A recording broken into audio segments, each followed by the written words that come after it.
निराकार में गूंज रहा है ओंकार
ओम नमः शिवाय।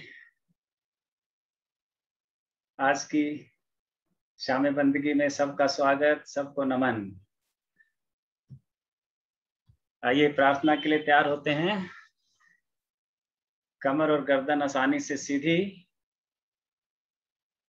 अंगूठा और पहली उंगली मिली हुई, चिन्ह मुद्रा बना लें। दोनों हाथ घुटनों पर, हथेलियां आकाश की ओर। कमर गर्दन आसानी से जितनी सीधी, आंखें बंद। धीमी लंबी गहरी सांस लें और धीमी लंबी गहरी बाहर सांस छोड़ दें। Take a slow, long, deep breath and exhale longer.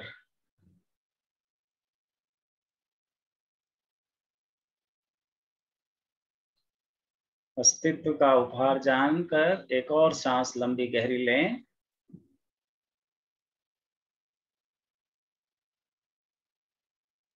और आहिस्ता आहिस्ता पहले से ज्यादा लंबी सांस बाहर छोड़ दें।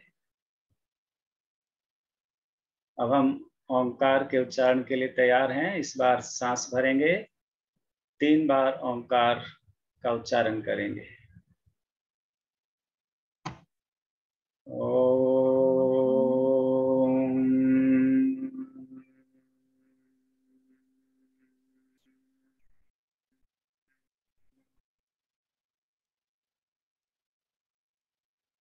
Breathe in.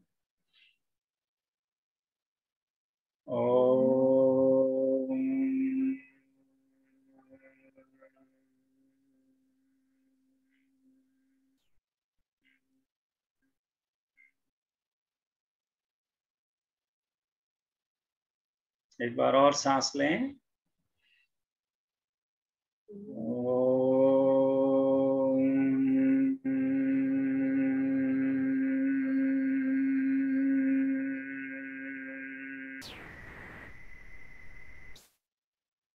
ओंकार की दिव्य ध्वनि की तरंगें अपने पूरे शरीर में अनुभव करें।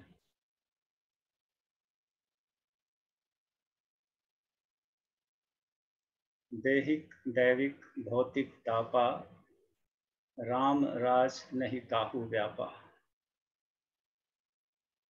ओंकार का पूरे शरीर में संचरण हो रहा है और सारे दैहिक दैविक भौतिक ताप संताप विदा हो रहे हैं।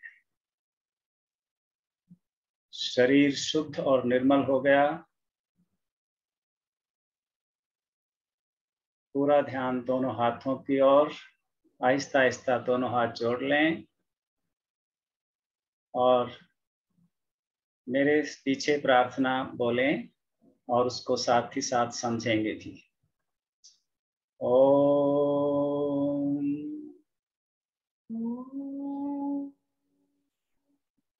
सहनो भवतु। सहनो भवतु। हे परमेश्वर, हे प्रभु, हम सब का विकास हो। सहनो भुनक्तु। सहनो भुनक्तु। हम सब पोषित हों।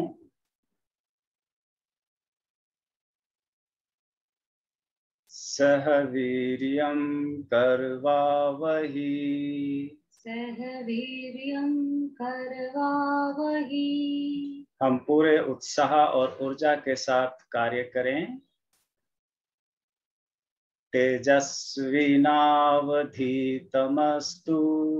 तेजस्विनावधीतमस्तु। हम सब की बुद्धि प्रकाशित हो, तेज हो। मा विद्विषावहि। मा विद्विषावहि। हम सब एक दूसरे के प्रति मैत्रीपूर्ण हो, हमें किसी प्रकार का कोई द्वेष ना हो। ओम ओम शांति शांति शांति शांति शांति शांति। प्रार्थना की ऊर्जा को अपने शरीर में अनुभव करें। Feel the effect of the prayer. दोनों हाथों को आपस में रगड़ लें।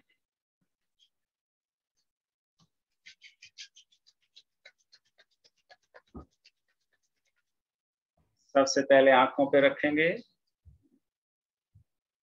फिर गर्दन, दोनों कान,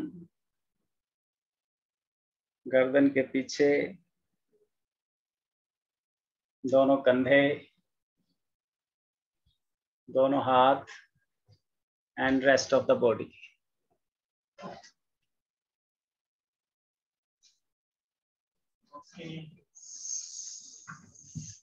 Now relax. आइए आज फिर हम अपने अनुसंधान को जारी रखें। हम भगवान शिव का अनुसंधान कर रहे थे। भगवान शिव के द्वारा हमारे पूर्वज, हमारे संबुद्ध, हमारे ऋषि मुनि, हमारे संत हमें जो प्रकाश देना चाहते थे, जो ज्ञान देना चाहते थे, क्या वो हमें उपलब्ध है? और उसे रियलाइज करते हैं। भगवान शिव प्रतीक हैं हमारी मनस्थितियों के, मूड्स के। जैसे दिन भर हमारे कितने मन बदलते हैं, कितनी अवस्थाओं से गुजरता है मन। कभी हम क्रोधित होते हैं, कभी चिढ़ जाते हैं, कभी बहुत प्यार आ जाता है किसी पर, बहुत दयावान हो जाते हैं। तरह तरह की परिस्थितियों में, अलग अलग सिचुएशंस में हम अलग अलग तरह का व्यवहार करते हैं। भगवान शिव भी ठीक ऐसे ही हैं। कभी तो वो भोलेनाथ हो जाते हैं, जो मांगो दे देते हैं, बिना सोचे समझे कि इसका परिणाम क्या होगा। रावण को बोला था मांगो जो मांगना है, और रावण ने माता पार्वती को ही मांग लिया।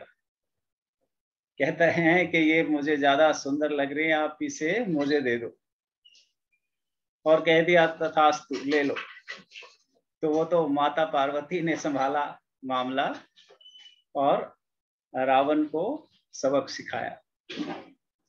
ऐसे ही कभी वो भैरव हो जाते हैं, खूंखार।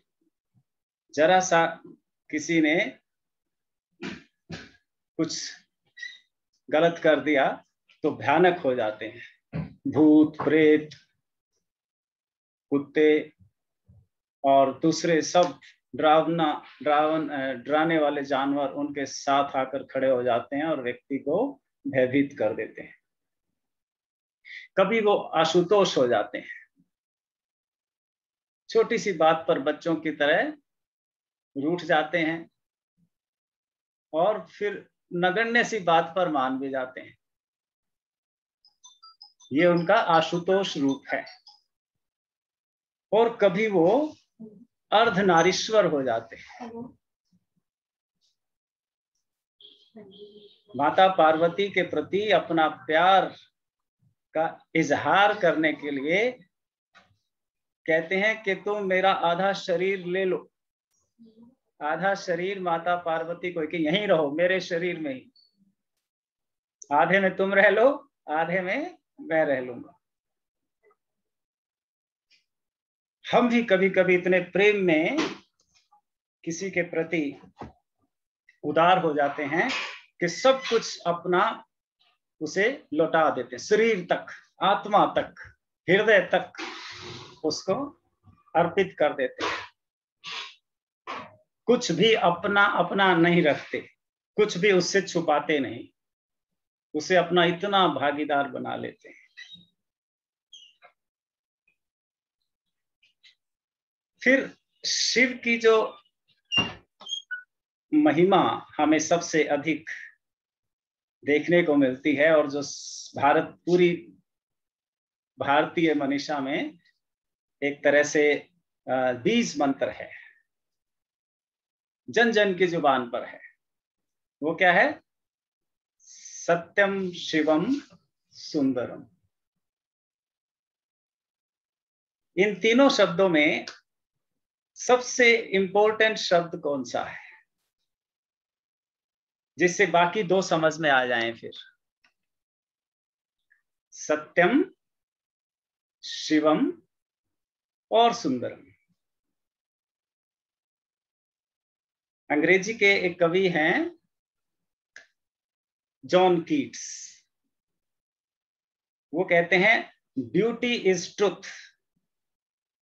Truth beauty, that is all ye know on earth and all ye need to no.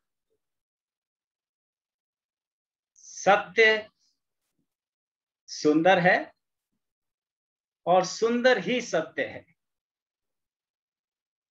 यही मैक्सिमम धरती पर जाना जा सकता है और यही तुम जानने आए हो।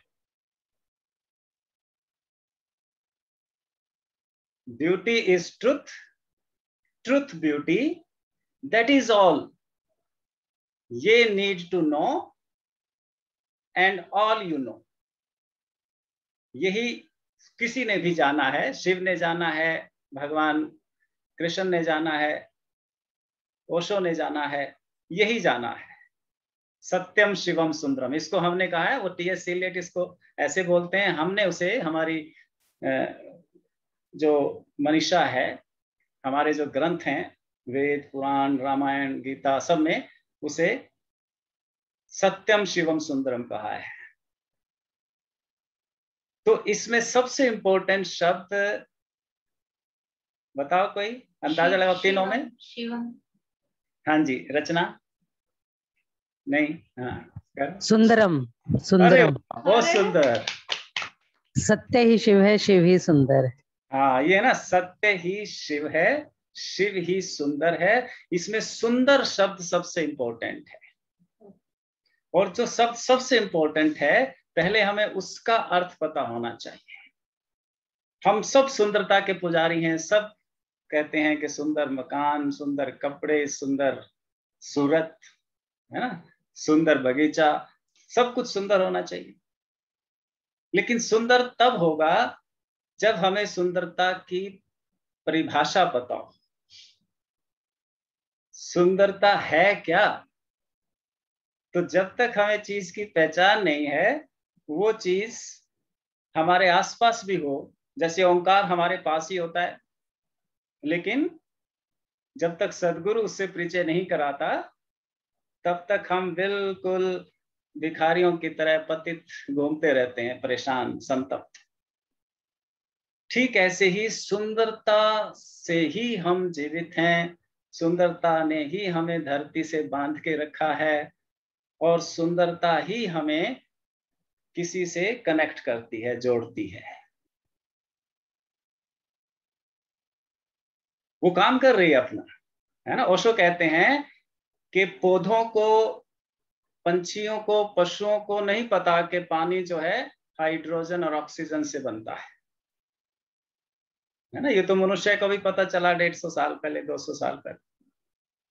लेकिन फिर भी पानी सबकी प्यास बुझाता रहा है, अब भी बुझाता है। ये नहीं कहता है कि तुझे तो पता ही नहीं मैं H2O से बना हूं, हाइड्रोजन के 2 एलिमेंट और ऑक्सीजन के 1 एलिमेंट। सबको प्राण देता है, सबके जीवन में रस बनकर दौड़ रहा है।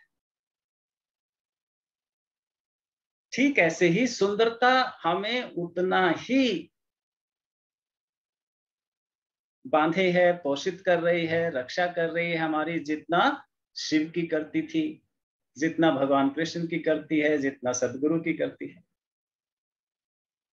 लेकिन वो उसे पहचानते हैं, और इसीलिए जिसकी पहचान हो जाए प्रधानमंत्री से, राष्ट्रपति से, स्वयं परमात्मा से, तो उसकी चाल अलग होगी, उसका मूड अलग होगा, उसकी शान अलग होगी। और जो नहीं जानता, चाहे उसके पास ही बैठा, उसके साथ ही चाय पी रहा हो, कि यही है वो, जो सब पर शासन करता है, तो उसमें वो आनंद, वो उत्साह, वो उमंग नहीं आएगी। वो नहीं आएगा कि मेरा यार बादशाह है, मुझे कोई गम नहीं। तो ठीक ऐसे आज हमने सुंदरता की पहचान कर ली है तो हमें पानी नहीं है, we are already endowed with that. पहले ही परमात्मा ने हमें उससे आभूषित किया हुआ है, मन भर के दे रखा है। तो वो सुंदरता क्या है? सुंदरता की पहचान बताते हैं कि वो कभी कम नहीं होती, समाप्त तो होती ही नहीं। पहली पहचान क्या है? It's loveliness increases. इसका प्यारापन, इसकी मिठास, इसकी सुंदरता ग्रो करती है, कम नहीं होती। हम अभी तक जिस सुंदरता को जानते हैं वो तो 2, 4, 10 दिन के बाद कम होती जाती है, उबाने लगती है, बोर हो जाते हैं। बड़ी से बड़ी, महंगी से महंगी गाड़ी खरीद लो, बड़े से बड़ा फोन खरीद लो, कितने ही सुंदर कपड़े खरीद लो, 2, 4, 10 दिन उमंग देंगे, मजा देंगे, और फिर वो छोटे बच्चे को ही देख लो, एक सुंदर सा खिलौना ले आओ, 2, 4 दिन तो मारेगा, किसी को हाथ नहीं लगाने देगा, पकड़ के सोएगा छाती से, 1 मिनट भी परे नहीं होगा, और 4 दिन बाद वो पड़ा है, उसे कोई लेना देना नहीं है, फेंक फेंक के मारता है, दूसरा ले जाता है तो ले जाए, पहले दिन हाथ भी नहीं लगाने देता उसे। तो हम जिसे सुंदर समझते हैं उसकी तो उपयोगिता भी निरंतर घटती रहती है, लवलीनेस भी निरंतर घटती रहती है, और वो एक दिन समाप्त भी हो जाती है। तो पहली बात तो ये है कि जिसे हम सुंदर समझ रहे हैं वो सुंदर नहीं। दूसरी चीज, दूसरी क्वालिटी सुंदरता की क्या है कि वो सबको समान रूप से सुंदर लगेगी, सबको, छोटे को, बड़े को, स्त्री को, पुरुष को, गुरु को, चेले को, चोर को, उचक्के को, सबको। ये सुंदरता की दूसरी पहचान है। अभी हम जिसको सुंदर करते हैं, पिता को बहुत सुंदर नहीं लगती, बेटे को बहुत सुंदर लगता है हेयर स्टाइल, किसी को लगता है किसी को नहीं, है ना। एक खाने की चीज, किसी को रसगुल्ला अच्छा लगता है, किसी को बिल्कुल अच्छा नहीं लगता। तो ये बात निश्चित जान लो, जैसे वो होता है ना यूएनओ में, एक भी कंट्री खिलाफ वोट दे दे तो वो प्रस्ताव पास नहीं होता। वही जो सत्यम शिवम सुंदरम में सुंदरम है, उसका मतलब है अगर जगत में एक भी व्यक्ति ऐसा है जिसको वो चीज पसंद नहीं है, जिसको वो अच्छी नहीं लगती, तो वो सुंदर नहीं है, किसी के लिए भी सुंदर नहीं है। फिर वो 100 में से 99 लोग उसको सुंदर कहते हैं, एक भी मिल गया कि नहीं ये सुंदर नहीं है, तो इसका मतलब है वो सुंदर नहीं है। तो सुंदरता की दूसरी क्वालिटी हुई कि वो सबके लिए सुंदर है। 100 साल के बूढ़े के लिए भी वो उतनी ही सुंदर है जितनी एक युवा व्यक्ति के लिए। तो अभी जो हम किसी को ये पहनावा अच्छा लगता है, किसी को ये खाना अच्छा लगता है, किसी को ऐसा मकान, किसी को ये शहर, किसी को वो शहर, तो इसका मतलब ये कोई भी चीज सुंदर नहीं है। सुंदरता की तीसरी पहचान, वो शाश्वत है, सत्य है। पहला गुण है उसका, सत्य है सत्यम है, वो कभी मरती नहीं, नेवर डाइज। इसीलिए वो 1000 लाख साल पहले के मनुष्य को भी उतनी ही सुंदर थी। ये मुश्किल लग रहा है आपको, आप देखोगे, आप गुना दोगे कितनी सारी चीजें ऐसी हैं, है ना। ये छोटा छोटा उद्घाटन जब होगा तो ये चीजें अभी तो मुश्किल लग रहा है जब हम क्वालिटी इसकी गिना रहे हैं, लेकिन वो हमारे जीवन में है, उन्हीं की वजह से हम जिंदा हैं, उसको पहचानना है। तीसरी क्वालिटी सुन लो पहले कि वो हर काल में सबको सुंदर लगती रही है।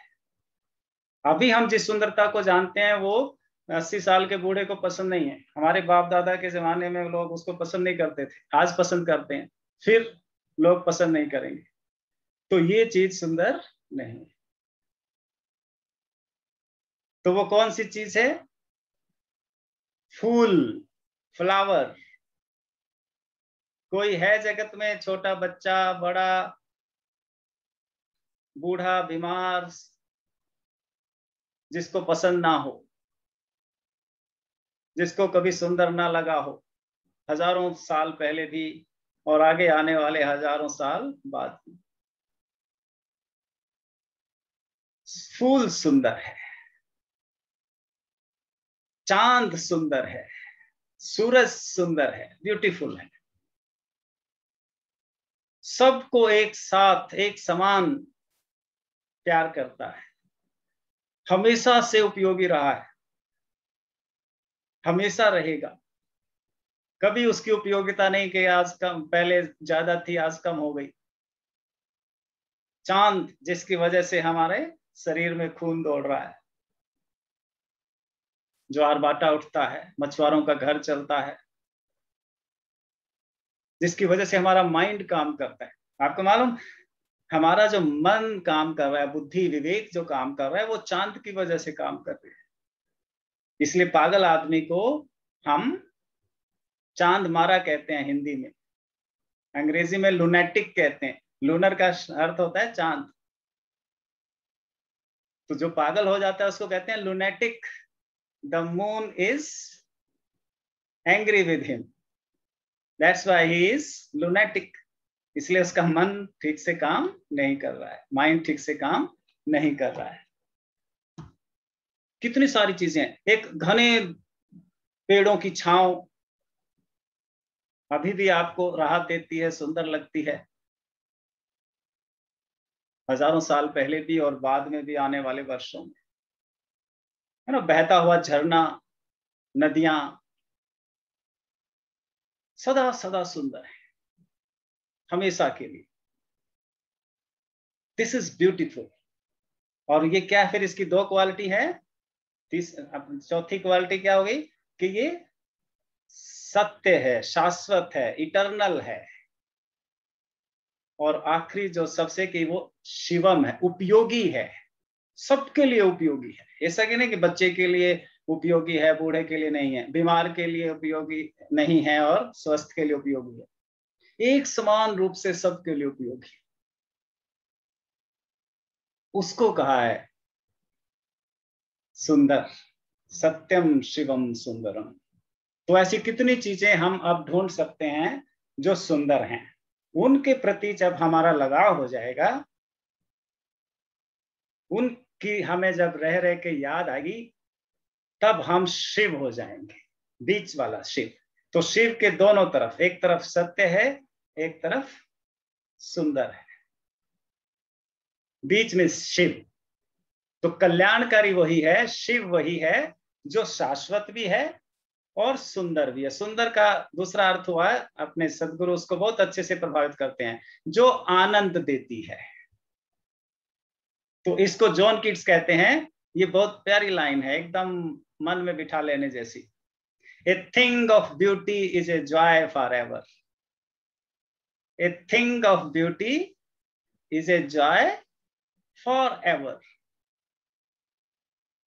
सुंदरता एक ऐसी चीज है जो फॉरएवर, अनादिकाल से अनादिकाल तक सबको जॉय देती है, सबको आनंद, उत्सव और मस्ती से भर देती है।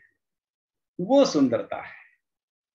अगर 2-4 दिन बाद फीकी लगने लगे, मन उबने लगे, तो समझो ये सुंदरता नहीं है, ये माया है। उसको माया कहते हैं। माँ का मतलब नहीं और या का मतलब जो सुख नहीं देती, जो नहीं है, जो सुंदर नहीं है, उसको माया कहते हैं। That which comes and goes, जो आती है और चली जाती है, दैट इज इल्यूशन, वो भ्रम है। तो उसी शिव का उद्घाटन गुरुजी ने अपने गीत में किया है बहुत अच्छे से। ये जो हमारा शिवत्व है कैसे निकला? कहते हैं कैलाश शिखर है सहस्त्रार। ये जो हमारा सहस्त्रार है, ये शिखर है सत्य का भी, शिव का भी और सौंदर्य का। इसी सौंदर्य की वजह से हम पृथ्वी से बंधे हुए हैं। हमें जो पृथ्वी ने बांध रखा है, हम जो अभी जिंदा हैं, इसलिए जिंदा हैं कि इन सुंदर चीजों में से बहुत सारी सुंदरताएं हम पर काम कर रही हैं। जिसके जीवन में ऐसा कुछ सुंदर नहीं रहता, वो या तो आत्महत्या कर लेता है या बीमार होके मर जाता है। तो हम अगर जीवित हैं और इस तरह से एक मित्रतापूर्ण वार्तालाप कर रहे हैं, सहनव भुनक्तु हो रहा है, पोषित हो रहे हैं, विकसित हो रहे हैं, तो इसका मतलब हमारे जीवन में सुंदरता भरपूर है। हमारा ये मैत्री सुंदर है। और छोड़ो, सुंदरता को समझने के लिए कार का जो आइडिया है ना, that is beautiful idea. Car, Maruti सुंदर नहीं है, जैगुआर लैंड रोवर सुंदर नहीं है। क्या सुंदर है? द आइडिया ऑफ कार का आइडिया जो किसी को आया था, वो 1000 साल पहले भी कितना सुंदर लगा होगा किसी को जब पहली कार बनी होगी, और लाखों साल बाद भी जब जहाज में, कार में बैठेगा, तो कार की जो वैरायटी है, मेक है उसका, that is not beautiful. The idea of car, the idea of aeroplane, that is beautiful. वो शाश्वत है। कारें तो बनती रहती हैं, टूटती, रोज डिजाइन बदलता है, हर साल डिजाइन बदलता है, तो वो डिजाइन सुंदर नहीं है। कार का ख्याल जो था, वो राइट ब्रदर्स का जो ख्याल था, आइडिया, वो सत्यम शिवम सुंदरम था। उसके बाद कितनी कारें बदल चुकी हैं, शेप सारी बदल गई है। That is beautiful. इस सुंदरता की पहचान आते ही हमें शिव जैसी शीतलता का एहसास होगा, जो कैलाश पर होती है ऐसे। तो उसकी बात गुरुजी अनुसंधान करते हुए कहते हैं, कैलाश शिखर है सहस्त्रार, मान सरोवर निराकार। तो ये भीतर आंख बंद करके हमें दिखता है निराकार, ये मान सरोवर जैसा सुंदर ताल है, तालाब है, अमृतसर है, जिसमें हंस विचरण करते हैं। किसके? विवेक के, मैत्री के, सहानुभूति के, श्रद्धा की मूर्ति भवानी है। और भवानी क्या है? जो हमारे भीतर श्रद्धा है, जिसकी वजह से हम यहां सब इकट्ठे बैठे हैं। जो हमारे भीतर श्रद्धा है कि कल भी सूरज निकलेगा, कल भी पंछी गाएंगे, कल दिन निकलेगा, इसीलिए तो हम प्लान बनाते हैं। हमें श्रद्धा है कि कल फिर एक दिन आएगा। इसको भवानी है, ये शक्ति है, इसी ने बांधा है हमें। This is beauty. अगर हमें विश्वास नौजिन को नहीं है कि कल दिन नहीं निकलेगा, कल तो आफत आ जाएगी, कल दुनिया खत्म हो जाएगी, तो वो शीतल नहीं रह पाएंगे, वो शिखर पर, कैलाश पर नहीं रह पाएंगे। मन की नंदी पर शिव सवार। मन का जो, मन क्या है? नंदी है, बैल है। बैल की तरह ये मूढ़ भी है, क्षिप्त भी है, विक्षिप्त भी है। मूढ़ का मतलब लेथार्जिक हो जाता है, सुस्त हो जाता है, नहीं करता, मेरा मन नहीं करता सत्संग ज्वाइन करने का, ऐसा भी होता है मन कि आज मन नहीं है ना, ये नंदी है। तो ये क्या हो गया? लेथार्जिक, मूढ़ कहते हैं इसको।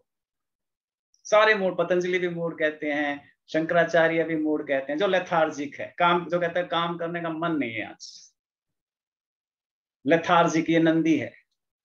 रेस्टलेस हो जाता है, बेचैन हो जाता है, इसको बोलते हैं विक्षिप्त। डिस्ट्रेस्ड हो जाता है, दुखी हो जाता है। आज कहते हैं मेरा मन दुखी है, बड़ा उचाट है, तो ये मन कब तक ऐसा रहेगा? मूड, क्षिप्त, विक्षिप्त और निरुद्ध, अरेस्ट हो जाता है। कई बार एक चीज में लगाया तो लगाया, सब भूल गए इधर उधर का। बच्चा रो रहा है या काम कोई दूसरा अटेंड करना है, वो इंतजार कर रहा है, अरेस्ट हो जाता है एक जगह। बैठ गया बैल तो बैठ गया, हिलता ही नहीं वहां से। नंदी, तो नंदी कब सही काम करेगा? जब शिव सहस्त्रार पर समाधि में होंगे, शीतलता, काम एंड कूल होंगे। त्रिनेत्र बिना कोई हरि का ध्यान क्या करे। तीसरा जो हमारा नेत्र है, द थर्ड कौन है? समत्व। जो समत्व है, ना इस आंख से देखता है ना इस आंख से देखता है, दोनों से देखता है, समान देखता है, जिसको भगवान कृष्ण कहते हैं समत्वम योग उच्यते।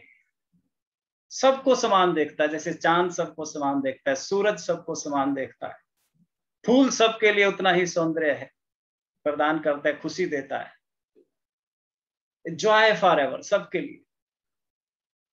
ये अनुसंधान सदगुरु ने पहले स्टेंजा में किया है। एक और हो सकता है, 2 मिनट है हमारी, है सर्प कुंडली का प्रतीक। और हमारे भीतर जो श्वास विचरण करती है, आज 2 ही समझें, एक प्राण है, एक अपान है, पान और अपान। हमारे छाती से, लंग्स से लेकर और नाभि तक एक सांस नीचे की ओर जाती है, सांप, और एक नाभि से नीचे शरीर के, उसको कहते हैं अपान। ये जो कुंडलिनी है, प्राण शक्ति है, ऊर्जा है, ये नीचे की ओर बहती है, तो हम संसार के लिए समर्थ हैं, उपयोगी हैं, स्वस्थ हैं, हमारी रेपुटेशन है, हम वैल्यूएबल हैं जगत के लिए, हम वैल्यूएबल हैं परिवार के लिए, सोसाइटी के लिए, अपने कार्य क्षेत्र के लिए। और जब ये ऊपर की ओर चढ़ती है, जब हम विश्राम करते हैं, जब हम शिव की तरफ बैठते हैं, शांत होकर कैलाश पर चले जाते हैं, तो ये ऊपर की ओर चढ़ती है और हमें दूसरे लोगों की सैर कराती है, अपने वास्तविक होने से परिचित करा देती है। फुफकार मृत्यु का द्योतक है, वो जो सांप की फुफकार है शिव के गले में, वो मृत्यु की तरफ इशारा करती है कि अगर तुम शांत, स्वस्थ, सुंदर, सत्यम और शिवम को धारण नहीं करोगे तो मृत के बराबर हो। मरना जरूरी नहीं है, मृतवत हो, इसलिए उनको फुफकार दिखा रहे हैं। तो अब हम दोबारा मिलते हैं ध्यान के लिए 10, 15, 20 सेकंड के बाद। प्रयोग करेंगे और बाकी का अनुसंधान फिर कभी करेंगे।